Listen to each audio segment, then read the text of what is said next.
Hello everyone, study with us में आपका एक बार फिर से स्वागत है। और आज हम यूजीसी नेट पेपर 1 का मॉक टेस्ट का पार्ट 3 डिस्कस करने वाले हैं।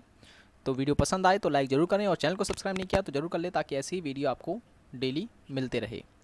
तो वीडियो के बीच में ही मैं आपको कुछ क्वेश्चंस भी दूंगा जिसके आंसर्स आपको मुझे कमेंट में बताने हैं, जैसा कि मैंने पहले की वीडियोज़ में दिया था और काफ़ी लोगों ने उसके आंसर्स भी मुझे कमेंट बॉक्स में दिए थे। सो आज की वीडियो में भी सेम वैसा ही होगा। तो और मैं बता दूं, इस वीडियो में मैंने ख़ास तौर से रिसर्च एप्टीट्यूड, टीचिंग एप्टीट्यूड और कम्युनिकेशंस और आईटीसी के जो है क्वेश्चन लिए हैं, आईसीटी के। इसमें मैंने पैसेज और डाटा इंटरप्रिटेशंस के क्वेश्चन को इंक्लूड नहीं किया है, ठीक है। तो उसके लिए मैं अलग से वीडियो बना दूंगा। तो चलिए क्वेश्चन शुरू करते हैं। पहला क्वेश्चन है आज का, शिक्षार्थी के गुणों और विशेषताओं के मूल्यांकन के लिए निम्नांकित में से कौन सा सर्वोत्तम उपकरण है। ठीक है, मूल्यांकन के लिए निम्नलिखित में से सर्वोत्तम उपकरण कौन सा है। तो अगर हम मूल्यांकन की बात करें तो मूल्यांकन प्रणाली जो है वो दो भागों में विभाजित हो रखी है। मैंने जब एक्सप्लेनेशन का वीडियो बनाया था तो आपको ये सब बातें बताई थी, लेकिन फिर भी मैं थोड़ा थोड़ा आपको बता देता हूँ जिससे आपका रिवीजन हो जाएगा। तो मूल्यांकन प्रणाली जो है ये दो वर्गों में बांटी गई है। एक होता है जिसे हम कहते हैं परिणामात्मक परिणामात्मक और दूसरी जो होती है मूल्यांकन प्रणाली वो होती है गुणात्मक। ठीक है, तो परिणामात्मक के अंतर्गत क्या होती है, इसमें जो परीक्षाएं ली जाती हैं वो मौखिक भी होती हैं और लिखित भी होती हैं। ठीक है, जबकि गुणात्मक की अगर हम बात करें तो गुणात्मक में होता ये है कि इसमें सुर्खियां या कहें कि सुर्खी स्तर मापन और घटनावृत्त एवं जांच सूची इत्यादि शामिल होती है। तो हमें इस क्वेश्चन में पूछ रहा है कि सर्वोत्तम उपकरण कौन सा है, तो हमारा आंसर हो जाएगा ऑप्शन नंबर सी, सुर्खियों की। ठीक है ना, सुर्खियां जो होती हैं ये सर्वोत्तम उपकरण मानी जाती हैं, क्योंकि क्वेश्चन में हमें पूछ रहा है शिक्षार्थियों के गुणों और विशेषताओं के मूल्यांकन के लिए निम्नलिखित में से कौन सा सर्वोत्तम उपकरण है। तो ऑप्शन नंबर सी इसका सही आंसर हो जाएगा। ठीक है, तो याद रखें मूल्यांकन जो होता है इसको दो वर्गों में बांटा गया है, परिणामात्मक और गुणात्मक। हमें गुणों में से पूछा हुआ था, तो गुण के अंतर्गत आ जाती हैं सुर्खियाँ। ठीक है, सुर्खियाँ और जांच सूची। तो नेक्स्ट क्वेश्चन है, निम्नलिखित में से कौन सा कथन गलत है। गलत है हमें बताना है, तो इसको पढ़ लेते हैं पहले।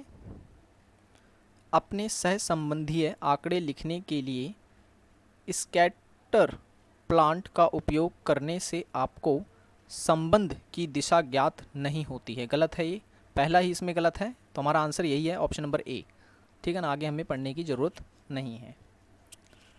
ठीक है, क्योंकि जो स्कैटर प्लांट होता है इसका जो उपयोग होता है वो दो चरों के बीच में संबंध बताने के लिए होता है। ठीक है, तो यहाँ पर दिशा बताने की बात की जा रही है, तो ये गलत होगा। ठीक है, नेक्स्ट क्वेश्चन है, श्रव्य भाषिक सहायक सामग्री के प्रयोग का उद्देश्य छात्रों को निम्नांकित में से किसके विकास में मदद करना है।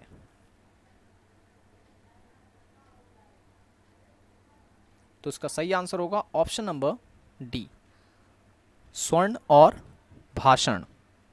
ठीक है, स्वर्ण और भाषण। ठीक है, नेक्स्ट क्वेश्चन है, शोध में सहायक विश्लेषण के लाभ हैं। तो सहायक विश्लेषण के क्या लाभ हैं, तो इसका सही आंसर है ऑप्शन नंबर ए, यह सस्ता होता है काफ़ी। ठीक है, यह सस्ता होता है और हमें पता है शोध का मतलब ये होता है कि किसी भी क्षेत्र में ज्ञान की खोज करना या खोज करने की जो प्रक्रिया होती है उसे हम शोध कहते हैं। तो ये काफ़ी सस्ती होती है। नेक्स्ट क्वेश्चन है, शोध समस्या की पहचान में शामिल है, यानी शोध की समस्या की पहचान कैसे की जाती है, ये हमें ऑप्शन दे रखे हैं 5, हमें बताने हैं इसमें से सही कौन सा है। तो अकादमिक क्षेत्र का चयन बिल्कुल सही है ये, और अध्ययन क्षेत्र की सीमांकन ये भी सही है। व्यक्तित्व और संकलनात्मक चयन का बहिष्कार ये गलत है। क्षेत्र के भीतर विशिष्ट विषय ठीक है। वित्तीय स्रोत का प्रबंधन, ये गलत है। तो हम कह सकते हैं कि शोध समस्या की पहचान जो है हम निम्न तरीके से करते हैं, ठीक है ना, निम्न रास्तों से कर सकते हैं, हम कह सकते हैं। तो पहला, दूसरा और चौथा जो है हमारा आंसर होगा, तो ऑप्शन नंबर डी इसका सही आंसर है, ठीक है। हम इन तरीके से जो है समस्या की पहचान करते हैं। नेक्स्ट क्वेश्चन है, शैक्षिक नियोजकों और प्रशासकों को प्रशिक्षण देने वाली भारत में सर्वोच्च संस्था निम्नांकित में से कौन है? तो इसमें से हमें बताना है कि वो संस्था कौन है। तो इसका सही आंसर है option number D, sorry D कह रहा हूं मैं, सी, ऑप्शन नंबर सी, NIEPA। इसका पूरा नाम अगर आपसे पूछे तो ये पूरा नाम भी आपको याद रखना है, राष्ट्रीय शैक्षिक योजना एवं प्रशासन संस्थान, ठीक है। मैं लिख देता हूँ, आप भूले ना, राष्ट्रीय शैक्षिक योजना एवं प्रशासन संस्थान, ठीक है, शॉर्ट में इसे कहते हैं NIEPA। चलिए नेक्स्ट क्वेश्चन चलते हैं। कक्षा संरचना की फिश बाउल शैली के निम्नलिखित में से या निम्नांकित में से कौन सा कथन सही है?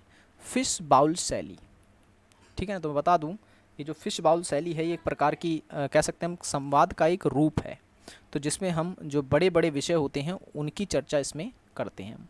तो देख लेते हैं कौन सा इसमें से कथन सही है कि कुछ छात्र कक्षा के बीच में एक घेरे में पास पास बैठते हैं, जबकि शेष छात्र समूह चर्चा का अवलोकन करने के लिए थोड़ी पीछे खड़े होते हैं, ठीक है। तो ये तो उसका कथन सही है। छात्रों को छोटी मेज के इर्द गिर्द बैठाया जाता है, ये गलत है बिल्कुल। छात्र क्षैतिज पंक्तियों में बैठते हैं ताकि वे साफ साफ एक दूसरे को देख सकें, लेकिन इससे समूह के बीच, गलत है। छात्र सी आकार की रचना में बैठते हैं, और ये भी गलत है। सही आंसर ऑप्शन नंबर ए ही होगा इसका, ठीक है। ये एक प्रकार की संवाद शैली होती है जिसके तहत किसी भी बड़े विषय को समूह बनाकर उस पर चर्चा की जाती है। नेक्स्ट क्वेश्चन है, प्रतिभागी शोध की व्याख्या निम्नलिखित में से किस रूप में भी की जा सकती है? तो इसका सही आंसर है ऑप्शन नंबर सी, सामुदायिक आधारित, ठीक है, सामुदायिक आधारित। नेक्स्ट क्वेश्चन है, छात्र और शिक्षक संप्रेषण में शामिल होते हैं तो उसका उद्देश्य होता है, क्या उद्देश्य होता है उसका?